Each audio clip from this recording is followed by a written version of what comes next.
Kita akan membaca kitab Rut pasal yang pertama. Rut pasal yang pertama. Kita akan belajar begini sekarang ini, saudara. Kita harus percaya bahwa fakta itu nggak cuma satu, tapi ada dua. Ya, lagi sekali, fakta itu nggak cuma satu, pasti ada dua. Nah, kalau kita tidak bisa melihat ada dua fakta dalam hidup kita, maka iman kita itu pasti gampang terombang-ambing. Lalu perjalanan kita bersama dengan Tuhan Yesus pasti akan mengalami banyak masalah. Ya, coba renungkan itu. Kalau kita tidak bisa mempercayai bahwa fakta itu selalu ada dua dalam hidup kita, maka iman kita akan salah, hidup kerohanian kita dalam kita berjalan dengan Yesus pasti akan kacau, lalu pengenalan kita kepada Bapa di surga pun jadi berantakan. Kalau kita nggak bisa lihat fakta itu selalu ada dua. Nah, kalau kita berkata fakta ya yang kelihatan ini bukan. Tapi, nah ini yang saya belajar dari Roh Kudus. Ternyata di atas fakta itu ada fakta lagi. Atau kalimat lain, di balik fakta yang kita hadapi sebagai fakta, itu ada fakta lain lagi. Nah, itulah dua macam fakta dalam hidup kita. Dunia memang sulit untuk mempercayai, tapi mereka sebenarnya sudah sering mengalami itu. Nah, kita lihat ini. Rut, pasal yang pertama, saya langsung baca mulai ayat yang ke Rut 1 mulai ayat 7. Maka berangkatlah Naomi dari tempat tinggalnya itu bersama-sama dengan kedua menantunya. Ketika mereka sedang di jalan untuk pulang ke tanah Yehuda. Sudah perhatikan, dua menantu sudah ikut pulang. Ya, nggak tahu muncul apa di pikiran Naomi sehingga dia ngomong. Ayat 8. Sudah jalan toh ini? Sudah siap, dua menantu sudah ikut pulang juga dengan mama mertuanya ini. Berkatalah Naomi kepada kedua menantunya itu, pergilah, pulanglah masing-masing ke rumah ibunya. Yahweh kiranya menunjukkan kasih-Nya kepadamu seperti yang kamu tunjukkan kepada orang-orang yang telah mati itu. Maksudnya kepada suami-suami mereka dan kepadaku. Kiranya atas karunia Yahweh kamu mendapat tempat perlindungan masing-masing di rumah suaminya. Maksudnya kan kamu masih muda, bisa menikah lagi. Ya. Lalu diciumnyalah mereka. Tetapi mereka menangis dengan suara keras dan berkata kepadanya, tidak, kami ikut dengan engkau pulang ke bangsamu, kepada bangsamu.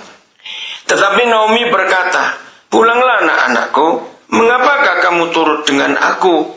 Bukankah tidak akan ada anak laki-laki yang kulahirkan untuk dijadikan suamimu nanti? Lihat, jadi Naomi bicara fakta atau bohong ini? Fakta, jelas. Kalau toh dia kawin dikatakan di atas itu, nggak mungkin aku punya anak lagi lalu kamu menikah dengan anakku. Ayat 12, pulanglah anak-anakku, pergilah, sebab sudah terlalu tua aku untuk bersuami. Seandainya pikirku ada harapan bagiku, dan sekalipun malam ini aku bersuami, bahkan sekalipun malam ini maksudnya langsung kawin punya anak, aku masih melahirkan anak laki-laki. Masakan kamu menanti sampai mereka dewasa, masa tante kamu sama anak kecil? Istilahnya, ya, masakan karena itu kamu harus menahan diri dan tidak bersuami. Janganlah kiranya demikian anak-anakku, bukankah jauh lebih pahit yang aku alami daripada kamu, sebab tangan Yahweh teracung terhadap aku. Nah, saudara perhatikan, fakta. Semua yang dibicarakan Naomi itu fakta, dan dia tidak bohong. Betul? Ayat 14. Menangis pula mereka dengan suara keras. Lalu Orpa mencium mertuanya itu, minta diri, tetapi Rut tetap berpaut padanya. Nah, di sini mulai kita belajar. Dua-dua sama-sama mendengar. Dua-dua sama tahu. Faktanya memang begitu. Nah, yang sampai hari ini, saudara, saya itu masih mencari terus. Apa yang membuat Rut mengambil keputusan beda dengan iparnya? Karena Orpa pulang dan tidak bisa disalahkan. Ya, Orpa nggak salah. Karena dia lihat fakta kok. Nah, apa yang dia dilihat oleh Rut? Ini hal yang luar biasa. Maka itu ayo kita belajar. Fakta yang kita hadapi sekarang sejelek apa, separah apa, seberat apa, setidak mungkin apapun juga. Jangan kita berpatokan pada fakta itu. Ada yang berkata amin. Lihatlah di balik itu pasti ada sesuatu yang luar biasa. Nah, untuk bisa melihat sesuatu yang luar biasa, itu harus punya alasan. Ya toh? Kalau nggak punya alasan, apa dasarnya? Apa banyak? Maaf, saya ngomong dengan pikiran manusia. Kalau Naomi itu orang kaya, masih tahulah alasan Ruth ikut.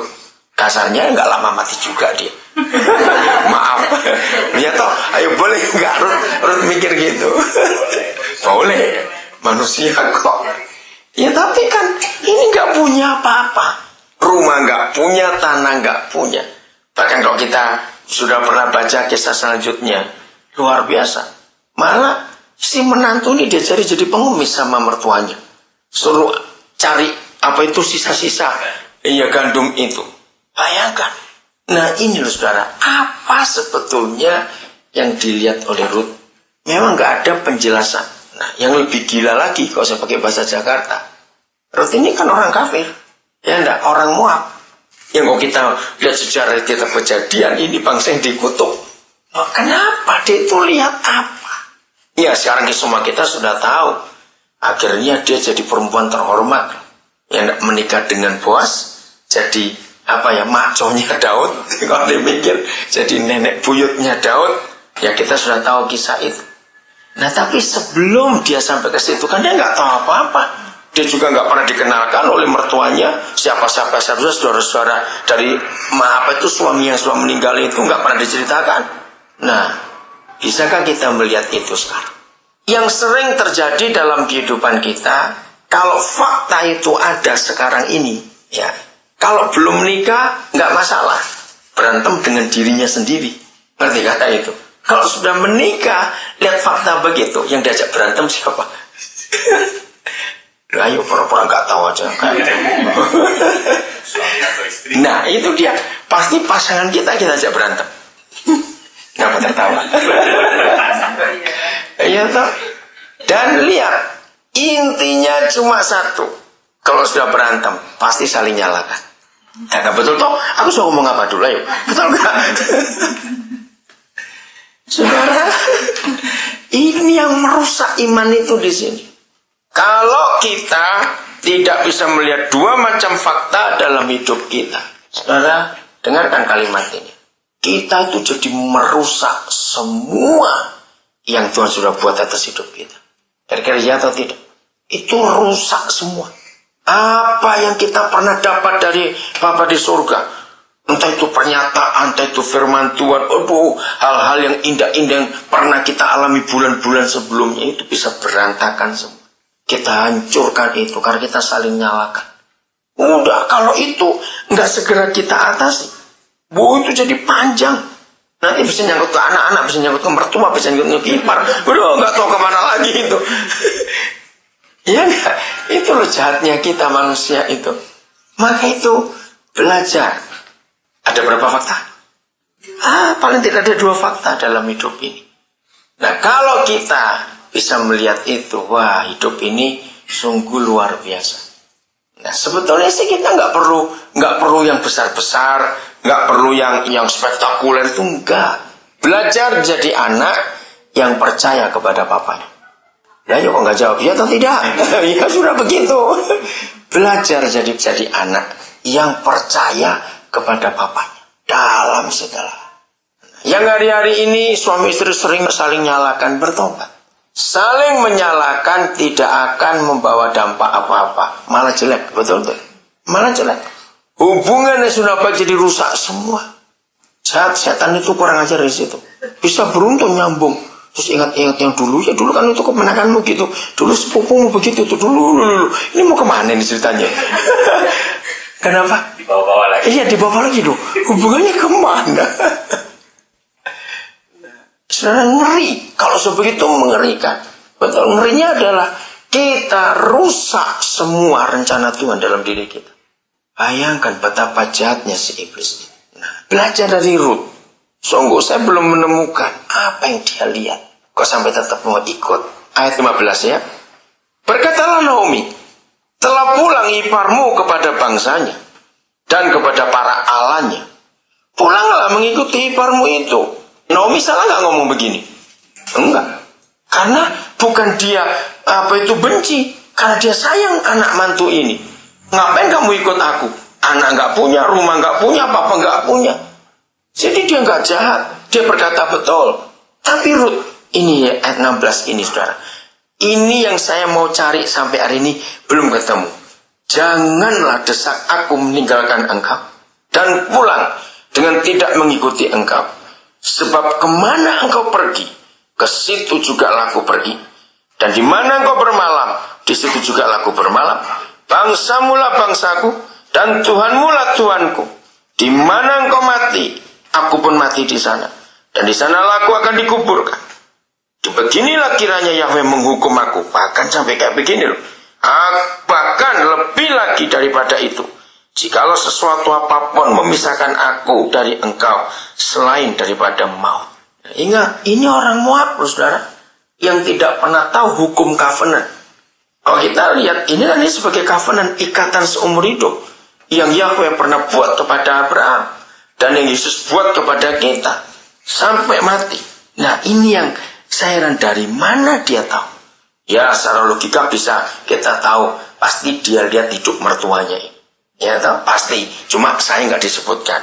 Tapi kan walaupun Ruth bisa lihat hidup mertuanya seperti itu, tapi kan dia mikir untuk diri sendiri. Dia masih muda kok. Tapi yang luar biasa, dia mau sekata hidup semati dengan mertuanya.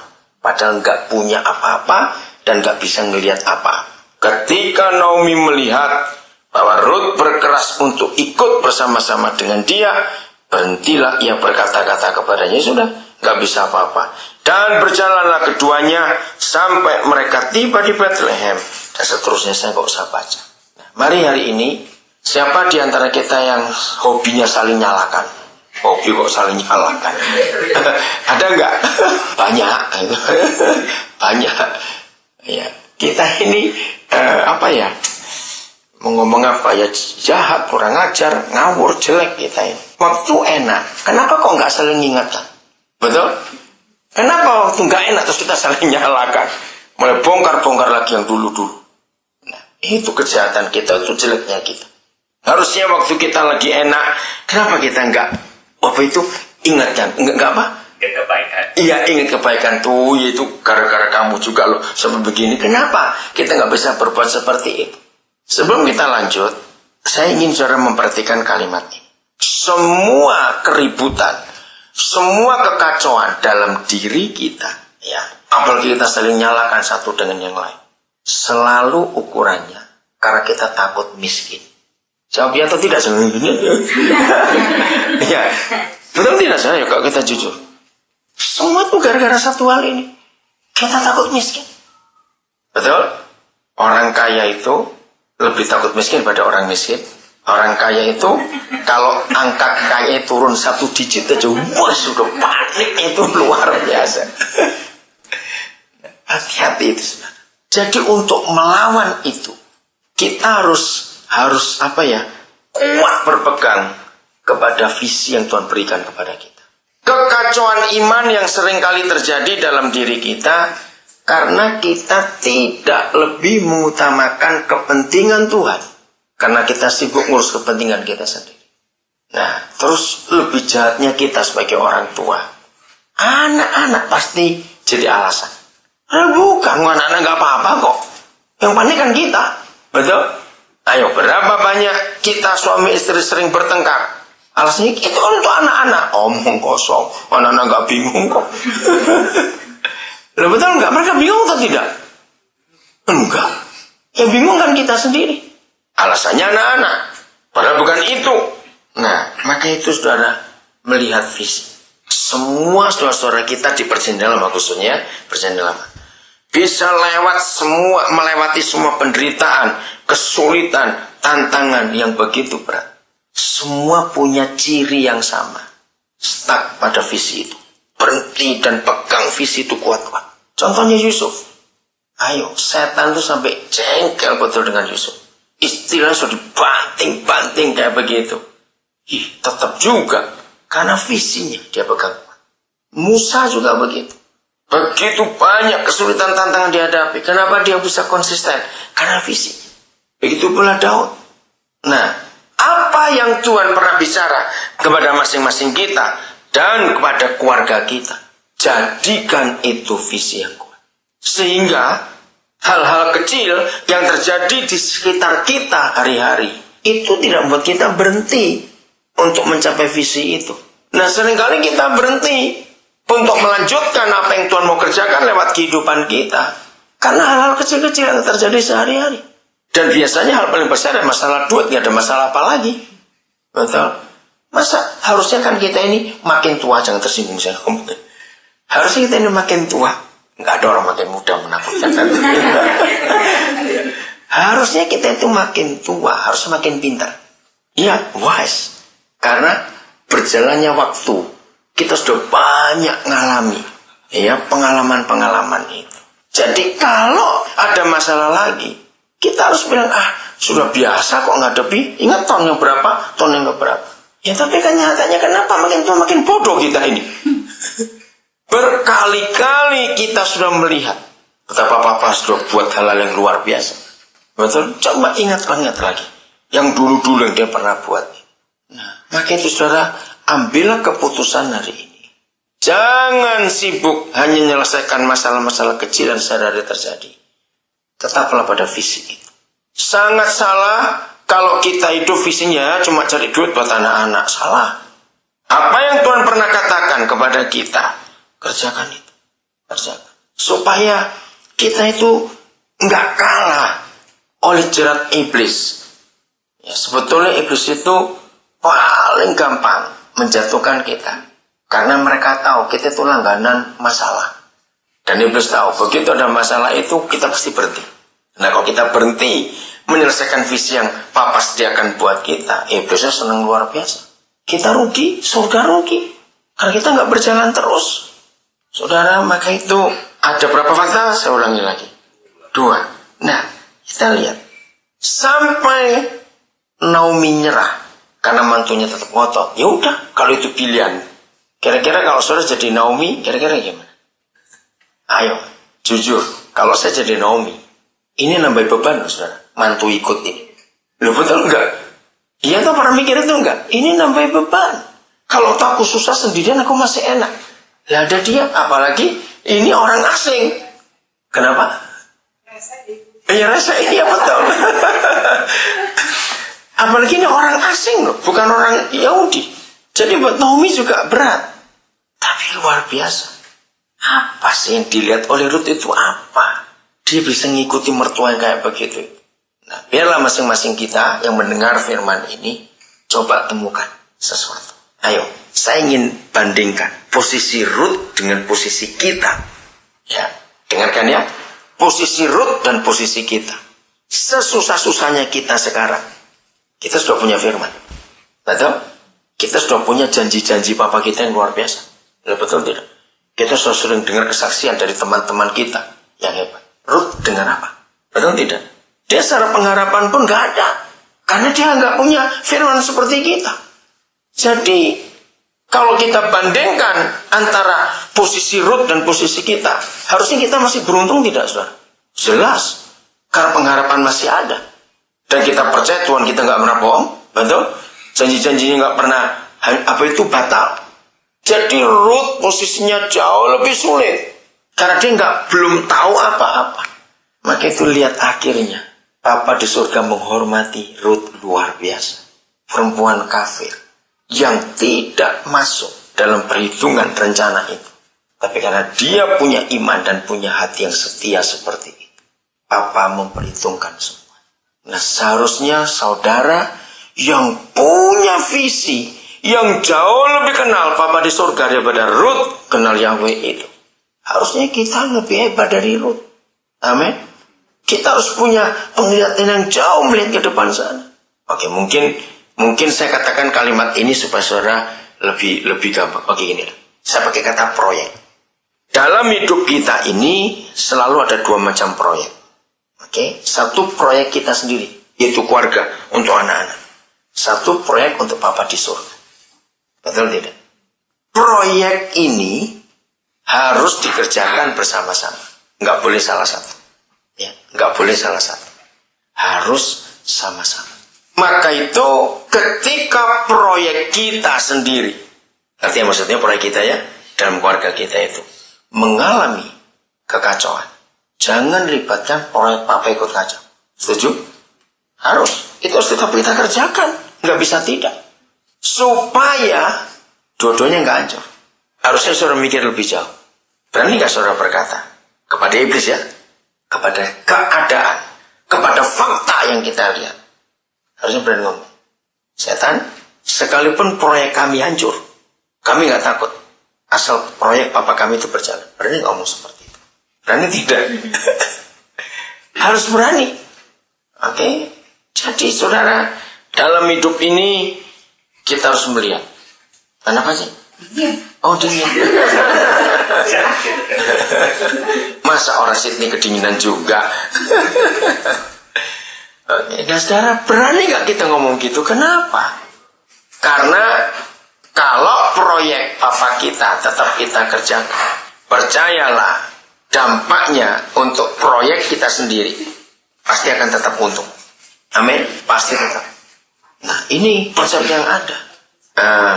Saya nggak tahu saya harus pakai kalimat apa atau ngomong apa. Sudahlah, berapa banyak pun saudara mikir tentang anak-anak saudara. Anak-anak saya itu lebih banyak. Ngerti nggak kata itu? Iya toh.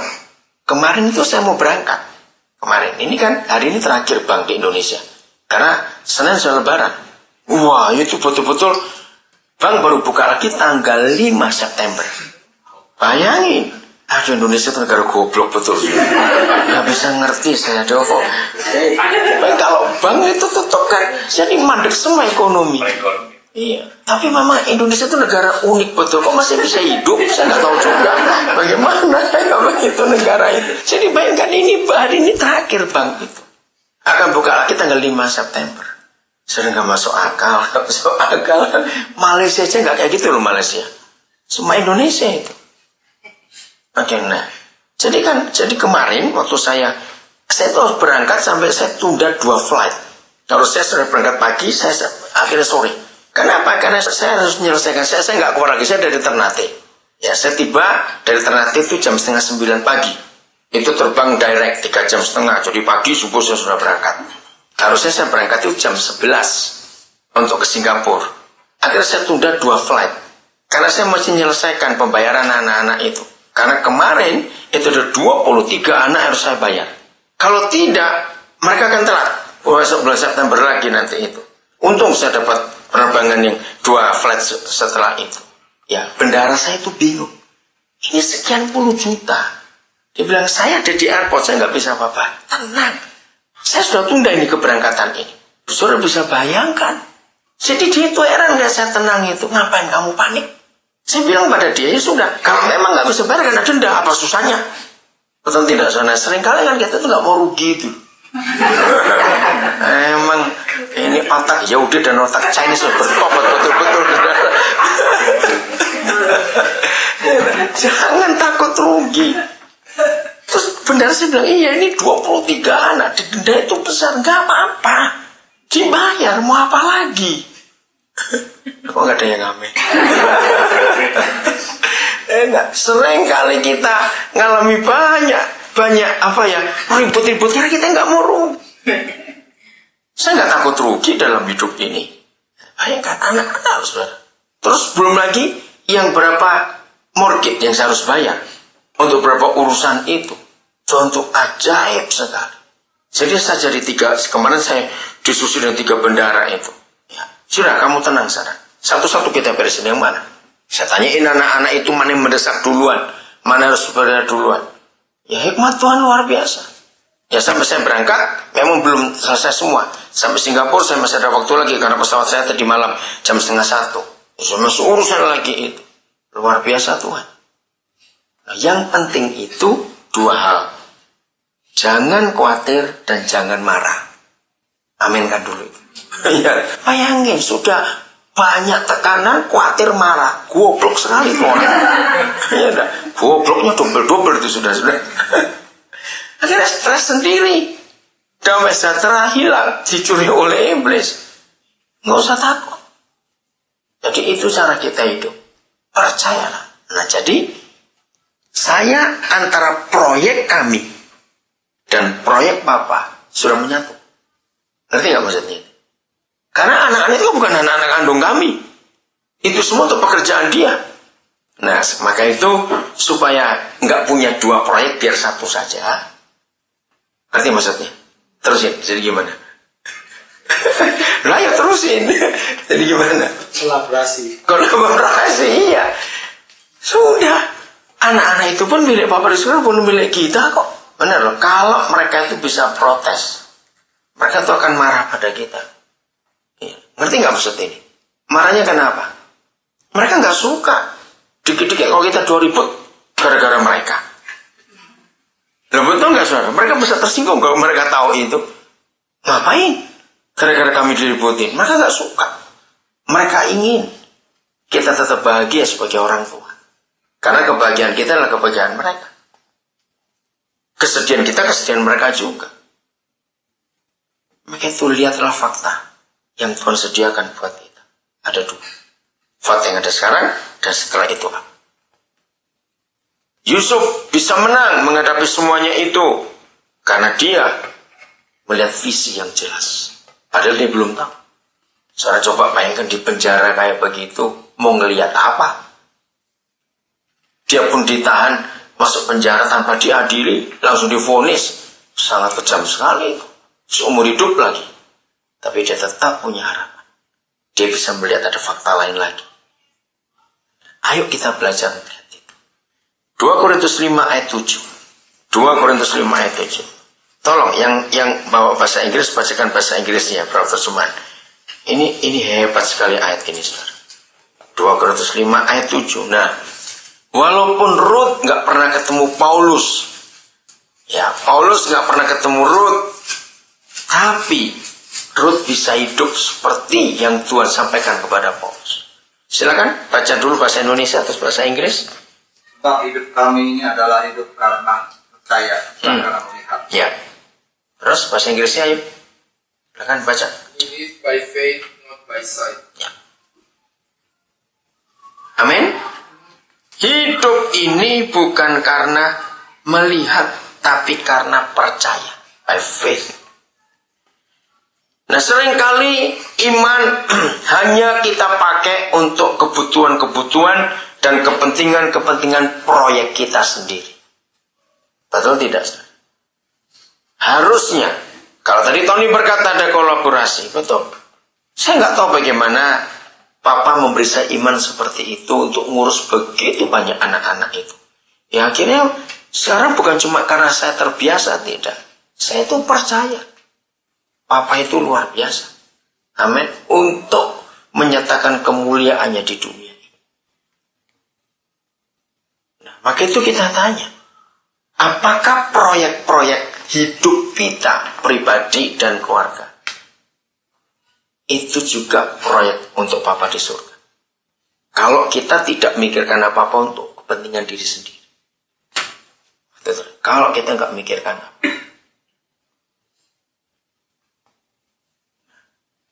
Ayat ini aneh. Anehnya di mana? Ya, ngapain dia ciptakan mata kalau memang nggak dipakai untuk melihat? Iya tahu kan aneh. Tapi enggak begitu. Maksud Papa itu tadi, dia berikan kita 2 penglihatan juga. Untuk melihat 2 fakta. Mata jasmani kita untuk melihat fakta yang jasmani juga. Tapi kita punya mata yang kedua. Itulah mata iman. Nah, kita bisa pakai untuk melihat di balik itu. Dengan pengertian tadi, harusnya tambah tua, tambah pintar. Jangan tambah tua, tambah goblok. Sudah sekian tahun berjalan dengan Tuhan kok. Masa kita nggak kenal-kenal dia terlalu sekali dalam hidup ini. Jadi saudara, hidup itu karena iman, bukan karena melihat. Ayat 8. Sebab itu, tetapi hati kami tabah. Bahasa Inggrisnya apa kata tabah? Ayat 8. Confident. Wah, luar biasa. Saudara, anak-anak itu adalah pribadi yang sangat confident. Betul tidak? Mereka itu luar biasa. Tetapi kami tabah confident. Dan terlebih suka kami beralih dari tubuh ini untuk menetap pada Yahweh. Ulangi lagi. Sebab itu juga kami berusaha. Baik ayat 9 ya. Baik kami diam di dalam tubuh ini maupun kami diam di luarnya.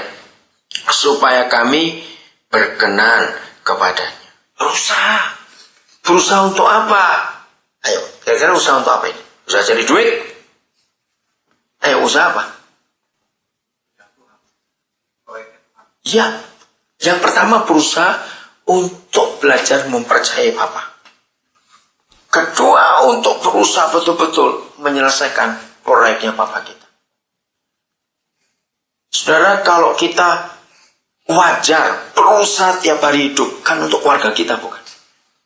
Nah, gunakan ide-ide, cara berpikir, tenaga semuanya untuk proyek Bapa kita. Maaf kalau saya cerita tentang diri saya sendiri. Jadi tiap hari begitu saya bangun, saya sudah mikir proyeknya Bapak. Karena antara proyek kami, suami istri, sudah menyatu dengan proyeknya Bapak. Habis kami sudah nggak punya mikir apa-apa untuk diri kami, semuanya kembali untuk proyeknya Bapak. Karena anak itu bukan anak-anak kandung kami, itu anak-anak dia. Nah, bisa nggak saudara buat seperti itu?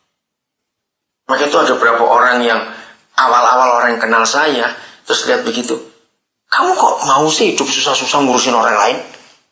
Saya bilang kepada mereka, bukan ngurusin orang lain, ini proyeknya Papa semua.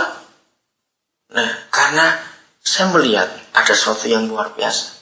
Karena dia ingin supaya dunia itu kenal dia. Betul tidak? Nah, bagaimana dunia bisa kenal dia? Caranya kita kerjakan apa yang dia kerjakan. Maka itu kenapa Yesus berkata, makananku ya melakukan kehendaknya dan menyelesaikan pekerjaan. Jadi walaupun saudara ngurus anak, saudara kerja, banting tulang tiap hari, misalnya begitu, tetap pada konsep. Untuk siapa itu? Bukan untuk kita. Betul kan? Itu untuk proyek dia. Supaya dunia kenal dia. Lewat apa yang kita kerjakan. Nah, kalau fokus kita jelas, bukan kepada diri sendiri atau keluarga, dan kepada anak-anak, tapi untuk Papa kita. Oh, hidup itu nggak sulit, katakan apa? Nggak sulit. Nah, itu kenapa Tuhan Yesus berkata di Matius 11, bebanku itu ringan, kuku itu enak. Kok nggak ada yang ngamen? Beban mertua itu yang berat juga. Ngerti ya kata itu? Beban mertua itu yang berat sekali. Bebannya Yesus itu ringan. Kenapa tuh tertawa? Boleh Pak. Benar. Makanya kita harus tahu beban siapa, pikulan siapa yang kita pikul. Betul saudara? Kalau bebannya Tuhan Yesus nggak ada yang berat, karena dia ikut mikul bersama-sama. Kalau anak-anak kita adalah milik Tuhan Yesus enggak. Kita bisa buat roti buat ini buat itu, enggak sebuat anak, ingat itu. Kalau mereka ada, Tuhan yang kasih. Jadi jangan mereka jadi marah atau tersinggung gara-gara kalau kita susah, itu gara-gara kamu, itu untuk kamu tuh. Nggak suka kalau mereka dengar kata begitu. Coba kalau kita jadi anak juga, ya, karena kita nggak suka kalau papa mama ngomong gitu. Terus kita bisa bicara, ya udah nggak usah ada kami kalau gitu. Ayo, betul nggak? Boleh nggak mereka ngomong kayak gitu? Boleh, kalau mereka berani. Kalau mereka berani. Jadi ada fakta di balik fakta. Amin. Ada fakta di atas fakta lagi. Itulah cara kita hidup. Dan yang terutama kita menyelesaikan apa yang Bapa sediakan buat kita untuk kita kerjakan di bumi. Karena makanan kita adalah melakukan kehendaknya dan menyelesaikan pekerjaannya. Bukan untuk diri kita sendiri. Jadi siapa yang hari-hari ini sudah tercuri habis damai sejahteranya, bangun pagi sudah kayak kodok mukanya, jelek ya ampun. Ayo bertobat. Harus kita penuh dengan sukacita menghadapi semua itu. Kita lanjut. Dua bagian lagi yang kita mau pelajari. 1 Samuel pasal yang ke-17. Kita belajar seperti Daud dalam menghadapi Goliat itu. Ayat yang ke 1 Samuel 17:45. Setelah macam-macam kata-kata yang diancamkan dari Goliat orang Filistin itu, Daud jawabnya enteng. Waduh, nanti di rumah saudara baca ya, bagaimana ancaman Goliat. Dan dia ngomongnya fakta. Dia nggak ngomong membual, tidak. Dia nggak ngomong besar, memang dia hebat. Daud dengar semuanya. Tetapi Daud berkata setelah dia dengar semua ancaman itu kepada orang Filistin itu, engkau mendatangi aku dengan pedang dan tombak dan lembing. Fakta bukan? Memang dia pakai itu kok. Tetapi aku mendatangi engkau dengan nama Yahweh semesta alam, Tuhan segala barisan Israel yang kau tantang itu. Saudara, kita semua sudah tahu kisah ini. Secara umur beda jauh bukan? Goliat dengan Daud. Secara postur tubuh, secara pengalaman perang, secara persenjataan, sudahlah mau dihitung dengan cara apa saja. Yusuf itu diinjak aja mati sudah oleh Goliat. Anak kecil begitu, kayak kita nginjak kacoa. Kecil nggak ada apa-apanya. Tapi Daud bisa ngomong seperti ini. Maka itu dalam segala hal yang kita hadapi. Kalau dulu kita di Indonesia sering dengar kata backingnya siapa? Ya. Nah, inilah backingnya Daud. Siapa? Tuhan sendiri. Padahal matanya melihat. Walaupun nggak ada ayatnya ya, tapi bisa bayangkan. Itu tinggi tombaknya Goliat saja itu kira-kira 2 kali tubuhnya Daud itu. Betul nggak kira-kiranya? Daud lihat postur tubuhnya, lembingnya, perisainya, woi. Tapi hebat anak kecil ini bisa punya confident kepada papanya di surga. Masa kita suatu atau ini kalah sama Daud? Betul nggak? Masa kita kalah sama Daud? Karena bukankah pengalaman kita mengenal Papa di surga, walaupun kita nggak tahu ayatnya, apa itu keadaannya, tapi saya percaya dari umur kita sekian ini, dari kecil kita sudah jadi Kristen. Saya percaya pengenalan kita kepada Papa, pengalaman kita dengan Papa di surga, pasti lebih banyak kita daripada Daud. Betul tidak? Pasti banyak kita. Tapi toh dia bisa berkata seperti itu. Belum selesai. Ayat 46. Nah, garis bawahi kata pertama. Kalimat pertama apa? Nah, hari ini. Saudara dengarkan. Ini iman. Dia sudah perang atau belum? Belum. Secara ukuran apa saja sudah nggak mungkin. Tapi dia bisa berkata hari ini. Ayo jujur, siapa yang sudah berhari-hari ada bahasa Surabaya bilang kayak orang ngadonin kue itu, dibanting ditekan. Iya, itu nggak ada bahasa Indonesia. Kalau itu nggak ada bahasa Indonesia aja. Apa ya?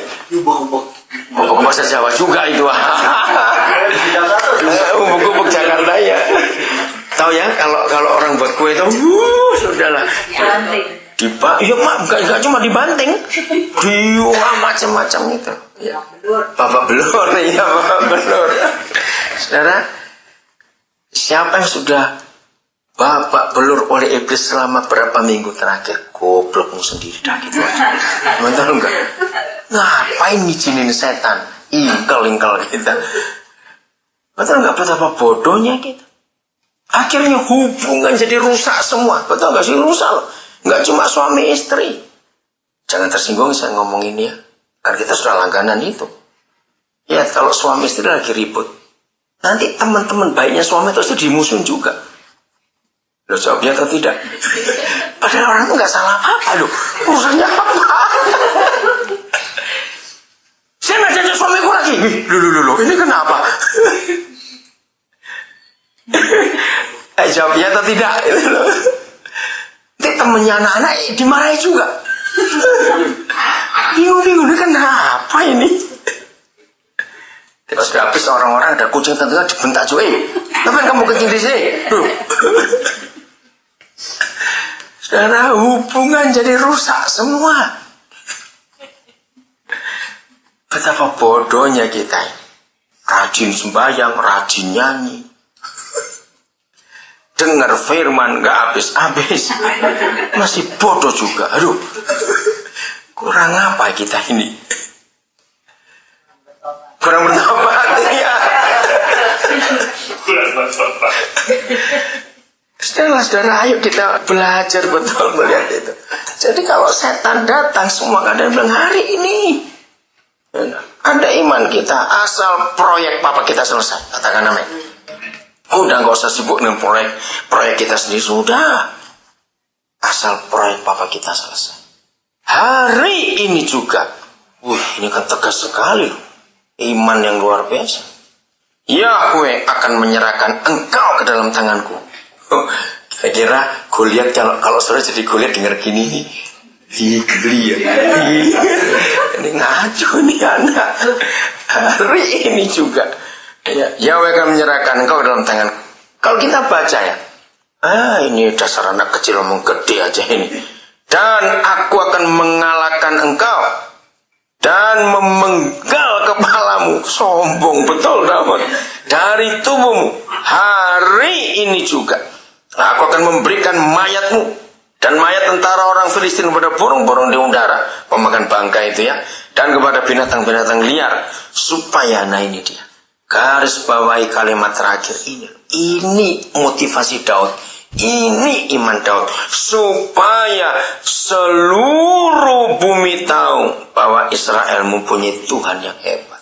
Nah ini yang saya katakan tadi, Papa ingin dikenal di seluruh dunia.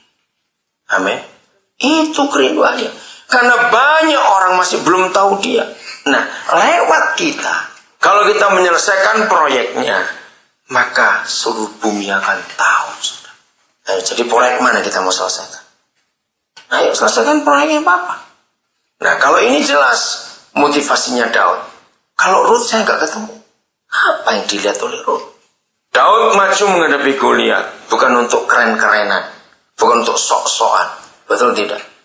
Kalau saya belajar psikologi, kan ini anak tertolak, betul tak? Daud kan anak tertolak, dengan kakak-kakaknya ditolak, dengan papa mamanya ditolak. Nah, waktu dia ngotot maju menghadapi Goliat, Saul sudah bilang, nggak bisa, kamu tuh masih kecil. Maka itu waktu dipakaikan pakaian perang nggak ada ukuran S, L semua. Nggak ada anak-anak perang dong, ngaco. Nah, terus setelah nggak ada yang S, Daud ya kopok-kopok itu bukannya gimana mau jalan. Dia ngerasa kok nggak bisa jalan begini. Bagaimana itu? Saya bisa bayangkan helmnya itu langsung sampai ke dada.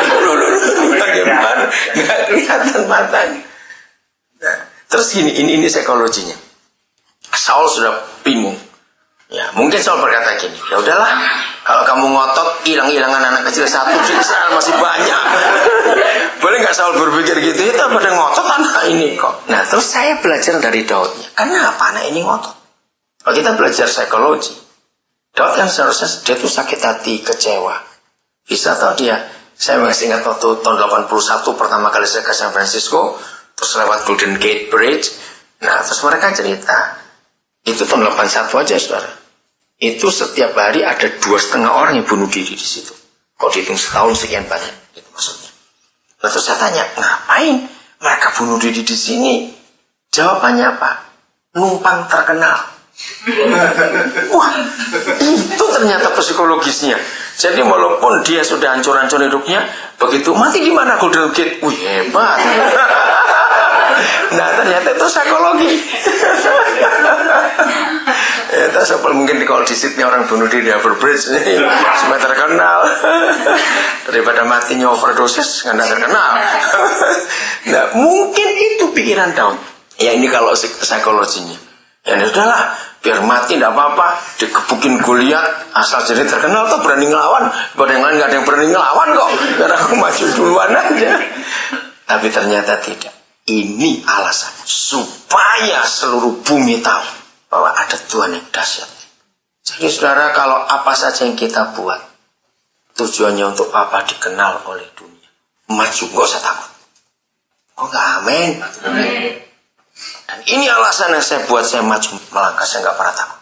Terus supaya dunia tahu Ada Papa yang luar biasa. Karena dunia nggak akan kenal Tuhan kita, betul? Kalau nggak lewat kita mengenalkan. Jadi hari ini biarlah kita sungguh-sungguh beriman, punya harapan. Amin. Ayat 47. Dan supaya, nah sekarang proyek ke dalam. Ya, tadi proyeknya Papa, supaya seluruh dunia tahu. Sekarang proyeknya sendiri. Dan supaya segenap jemaah ini, segenap bangsa ini tahu bahwa Yahweh menyelamatkan bukan dengan pedang dan bukan dengan lembing. Sebab di tangan Yahweh lah pertempuran, dan ia pun menyerahkan kamu ke dalam tangan kami. Saya kagum melihat Daud. Harusnya dia berkata, bukan tangan kami, tanganku. Betul tidak? Sebab 40 hari ditantang, diejek, dimaki-maki oleh Goliat, enggak ada satupun berani maju. Termasuk panglima-panglima Saul yang hebat. Ini yang saya belajar. Daud nggak mau one man show. Selalu melibatkan orang di sekitar kami. Saudara, di hadapan anak-anak, jangan menunjukkan kelemahan iman kita. Kasihan mereka nanti. Betul tidak? Karena kalau mereka tahu kita sering ribut gara-gara mereka, gara-gara duit, gara-gara masa depan, anak itu nggak akan kenal Tuhan sebagai Tuhan nanti. Jangan salahkan mereka. Kalau mereka gede, akhirnya lari dari Tuhan. Karena mereka melihat Tuhan disembah papa mamaku goblok, buktinya mereka ribut terus. Awas kalau sampai anak-anak kita hancur imannya gara-gara kebodohan kita. Mereka tidak mau kalau mereka tahu kita sering bertengkar gara-gara mereka. Mereka tersinggung, mereka marah, mereka nggak suka. Akhirnya yang paling fatal adalah itu, mereka nggak percaya Tuhan kita. Buktinya papa mama sembahyang ke gereja masih begitu. Maka itu ada kami supaya keluarga ini tahu, seluruh Israel tahu bahwa Tuhan menolong gak cuma dengan pedang, tapi dengan kekuatan yang luar biasa. Tunjukkan itu. Ayo, ambil kembali damai sejahtera yang iblis sudah curi dari kita. Amin. Amin. Bawa kembali, masuk. Jadi inilah yang kita harus ingat. Kita ribut gak cuma untuk diri kita. Ada yang lain. Anak-anak kita, keluarga kita, mereka harus tahu. Ayo lakukan itu. Ayat terakhir, kita buka kitab Injil Lukas pasal yang ke-7 mulai ayat yang ke-11. Kemudian Yesus pergi ke suatu kota yang bernama Nain. Murid-muridnya pergi bersama-sama dengan dia, dan juga orang banyak menyertainya berbondong-bondong. Setelah ia dekat pintu gerbang kota, ada seorang mati diusung keluar, anak laki-laki, anak tunggal ibunya yang sudah janda, dan banyak orang dari kota itu menyertai janda itu. Dan ketika Yesus melihat janda itu, tergeraklah hatinya oleh belas kasihan. Lalu ia berkata kepadanya, jangan menangis. Saudara, seringkali kita mendengar khotbah ini, pasti mujizatnya yang kita bahas. Saya nggak bahas mujizatnya. Yang saya bahas adalah hati Yesus. Nah itu dia, belas kasihan. Kalau kita hanya ribut, nangis, jengkel, marah, menghabiskan energi hanya untuk anak-anak kita saja, kita ini jahat. Hal yang sama, kita harus mikirin anak-anak orang lain. Kok nggak amin lagi? Bagaimana kita melihat orang lain? Ada belas kasihan ini.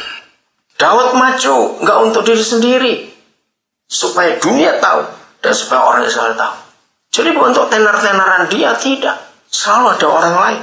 Impactnya selalu kepada orang lain. Maka itu anak baru 1, 2, 3, belum ratusan, udah panik terus. Saudara, kalau saya jadi Tuhan, saya ambil lagi itu anak-anak itu. Lebih baik mereka mati sudah. Dia hiduplah duaan supaya dia berribut terus. Boleh nggak Tuhan berpikir begitu? Iya atau tidak? Iya atau? Daripada gara-gara mereka kamu ribut terus. Ayo kita ingat belas kasihan. Maka itu hari ini selesaikan proyek Papa. Yang belum selesai, yang kita harus urus dalam hidup. Jadi iman kita pertaruhkan. Jadi di atas fakta ada fakta. Jadi ada dua macam fakta dalam hidup. Bicara seperti itu. Cari objek, cari proyek yang Bapak ingin kita kerjakan. Nanti tiap hari kita akan suka cita betul. Dan memberkati kita semua. Ya kita mengambil itu. Kita akan membaca kitab Rut pasal yang pertama. Rut pasal yang pertama. Kita akan belajar begini sekarang ini saudara. Kita harus percaya bahwa fakta itu nggak cuma satu, tapi ada dua. Ya, lagi sekali fakta itu nggak cuma satu, pasti ada dua. Nah, kalau kita tidak bisa melihat ada dua fakta dalam hidup kita, maka iman kita itu pasti gampang terombang-ambing. Lalu perjalanan kita bersama dengan Tuhan Yesus pasti akan mengalami banyak masalah. Ya, coba renungkan itu. Kalau kita tidak bisa mempercayai bahwa fakta itu selalu ada